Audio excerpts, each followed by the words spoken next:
আবারও চলে এলাম ঘুরতে যাওয়ার নতুন একটা পার্ট নিয়ে। সেদিনের দিনটা আমার খুব ভালো লেগেছে, কারণ হোটেলটা নেওয়াই হয়েছিল এই ভিউটা দর্শন করার জন্য। আর সেইটার দর্শন আমরা পেয়ে গেছিলাম, কারণ কুয়াশাটাও কম ছিল সেদিনকে। তারপর কি ব্যাগপত্র গুছিয়ে একদম রওনা দিয়ে দিলাম নেক্সট আমাদের ডেস্টিনেশনে, সেটা হলো ধর্মশালা। আর ধর্মশালা যাওয়ার পথে এত সুন্দর ভিউ দেখতে পেয়েছি না, সেটা ভিডিওতে না করে আমি পারিনি। আমার মনে হলো সেটা তোমাদের সাথেও শেয়ার করাটা একদমই বাধ্যতামূলক। আমার তো এই ভিউগুলো অসাধারণ লাগে, কারণ আমি নেচার খুব ভালোবাসি। আর এটা একটা টানেলের মধ্যে দিয়ে যাচ্ছিলাম, আর এই পাহাড়টা জাস্ট দেখো, অসাধারণ ছিল। মানে এর আকৃতিটা এতটাই সুন্দর ছিল, কি বলবো। রাস্তায় যেতে যেতে একটা সুন্দর জায়গাতে আমরা দাঁড়িয়ে একটু ভিডিও করে নিলাম। আর তারপর আর কি ধর্মশালার যে টেম্পল, সেখানে আমরা ভিজিট করলাম।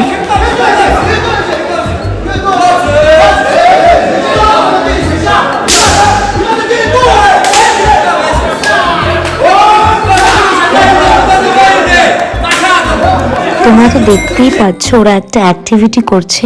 সেই অ্যাক্টিভিটির মানে কি আমি সত্যিই বলতে পারবো না, সেটা আমার জানা নেই ওদের ল্যাঙ্গুয়েজে। আর এই জায়গাটা আমার ভীষণ সুন্দর লেগেছিল, এত গাছ, এত গ্রিন, ভেতরটা সব কিছু নিয়ে খুব সুন্দর লেগেছিল। আর এইখান থেকে ভিউটা অসাধারণ লাগছিল, মনে হচ্ছিল মানে আমি একটা স্বপ্নের দেশে পাড়ি দিয়েছি আর কি, এতটাই সুন্দর ভিউ লাগছিল। আর ভেতরটা এতটাই শান্তি ছিল যে কি বলবো আমি, মানে আমার ভেতরে ঢুকে মনে হচ্ছিল আমি একটা শান্তির দেশে চলে এসেছি। এত নিস্তব্ধ জায়গাটা, এত পবিত্র, মানে ঢুকেই আমাকে সেটাই ফিল দিচ্ছিল। এখানে অনেক জিনিস আমি দেখতে পেয়েছি, সেইগুলো আমি ভিডিও ক্যাপচার করেছি। আমি জানি না কতটা আমি কি পেরেছি, বাট আমার যতটুকুনি সম্ভব হয়েছে আমি পুরোটাই ভিডিও করে এনেছি। আর এখানের প্রত্যেকটা জিনিস মানে আমি কোনোটা বাদ দিতে পারবো না, এতটা ইউনিক, এতটা সুন্দর নিখুঁত কাজ, যেগুলোর হয়তো বিশ্লেষণ করা আমার পক্ষে সম্ভব নয়, একেবারেই সম্ভব নয়।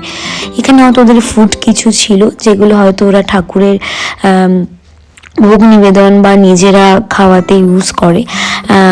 আর এখানের মানুষজন এত ভালো, এত ভালো। এখানে আমরা হয়তো আমাদের বাড়ির আশেপাশে কোনো টেম্পল গেলে হয়তো সেটা যদি টুরিস্ট স্পট হয় বেসিক্যালি, সেগুলোর ভিডিও করতে মানা করে, সেগুলোর হয়তো ছবি তুলতে মানা করে। বাট এখানে এরকম কোনো বাধ্যতামূলক নেই যে ভিডিও করা যাবে না, ছবি তোলা যাবে না। শুধু মনে পবিত্র ব্যাপারটা রাখো, নিজের ভেতরে পবিত্র রাখো, তাহলেই এরা অনেক বেশি হ্যাপি। আর এরা এতটা সুন্দর, এরা আমাদেরকে নিজে হাতে ছবি তুলে দিচ্ছে, ভিডিও তুলে দিচ্ছে। এদের মধ্যে কোনো রকম সেই ব্যাপারগুলোই আমি হয়তো দেখিনি, আমার যেটা সব থেকে ভালো লেগেছিল। আর এখানে এই যে ব্যাপারটা ঘোরানো, এখানে একবার করে ঘোরালে একটা বেল বাজছিল, সেটা আমার জন্য মানে আমি পুরোটাই মনে হচ্ছিল আমরা যে কজন ঘুরতে গেছি, আমি, আমার হাজবেন্ড, তার বোন, মানে আমরা মনে হচ্ছিল কোনো পবিত্র স্থান পা দিয়ে আমি পবিত্র হয়ে গেলাম, মানে এরকমই ফিল হচ্ছিল। আর এতটা নিস্তব্ধ, এতটা শান্তি পাচ্ছিলাম নিজের ভেতরে। তারপর আমরা বেরিয়ে এসে কিন্তু একটা মজাদার জিনিস দেখতে পেলাম, ওদের ডান্স এতটা সুন্দর ছিল যে আমি কি বলবো।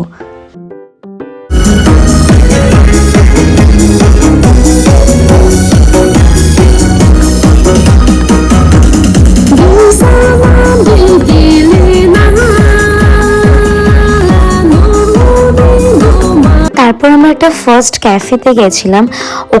এখানে না আমাদের ইন্ডিয়ান নোটও ছিল, আরও অনেক দেশের নোট ছিল। সেই নোটের ভিডিওটাই আমি নিলাম, আমার খুব ভালো লেগেছিলো। বাট ওখানে সব রকম আইটেম ছিল না খাবারের, ভেজ খুব কমই ছিল। তো আমরা সেদিনকে ভেজ খাবো ভেবেছিলাম কিছু, তো আর নন ভেজও খাবো ভেবেছিলাম, তো ভেজের সেরকম আইটেম ছিল না। তো আমরা আরেকটা ক্যাফেতে গেলাম তার পাশেই, এটা ভীষণ সুন্দর ছিল, ভীষণ সুন্দর ছিল। আর দারুণ খাবার দাবারও ছিল। আর এখানের অ্যাম্বিয়েন্সটা অসাধারণ, মানে একদম মনে হচ্ছিল আমি কোনো পাহাড়ি এলাকায়, পাহাড়ের কোনো অ্যাম্বিয়েন্সেই চলে এসেছি। এত সুন্দর ডেকোরেট করা ছিল পুরো ব্যাপারটা, আমার তো খুব ভালো লেগেছিল। আশা করি তোমাদের এই ভিডিওটা দেখার পরে মনে হবে এরকম একটা ক্যাফে যদি কাশ আমাদের কলকাতাতেও থাকতো। কারণ মোটামুটি সবাই আমরা খুব ভিডিও ফটো তুলতে ভালোবাসি, আর এটা পুরো ভিডিও ফটো তোলার জন্য একদম পারফেক্ট জায়গা। তো আমরা অনেক রকম কিছু নিয়ে নিয়েছিলাম, তো সব কিছু ভিডিও করা পসিবল হয়নি, বাট টুকটাক আমি কিছু ভিডিও দিয়েছি এখানে। আর এখানে মিনিসো থেকে আমরা কিছু শপিং করে একদম রওনা দিয়ে ফেললাম পাঞ্জাবের দিকে। ইয়েস, এই যে রুমটা দেখছো এটা কিন্তু পাঞ্জাবে। নাও আমি এখন আছি পাঞ্জাবে, আর এটা আমার পাঞ্জাবের রুম।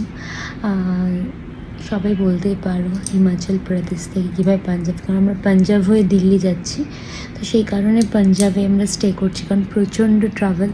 এখন ঘড়ি কাছে হয়তো 3টে বাজে, তো আমরা 3টের সময় পাঞ্জাবে স্টে করছি। আর আমার মুখের অবস্থা খুবই খারাপ, যেহেতু এত ট্রাভেল হচ্ছে, খাওয়া ঠিক টাইমে হচ্ছে না, সে কারণে মুখে ওষুধ লাগিয়েছি আমি। সো আমি ব্লগগুলো শেয়ার করবো আস্তে আস্তে তোমাদের। নেক্সট ব্লগে তোমাদের সাথে শেয়ার করব পাঞ্জাব থেকে কোথায় ঘুরতে গেলাম। আজকের মতো টাটা, সবাই খুব ভালো থেকো।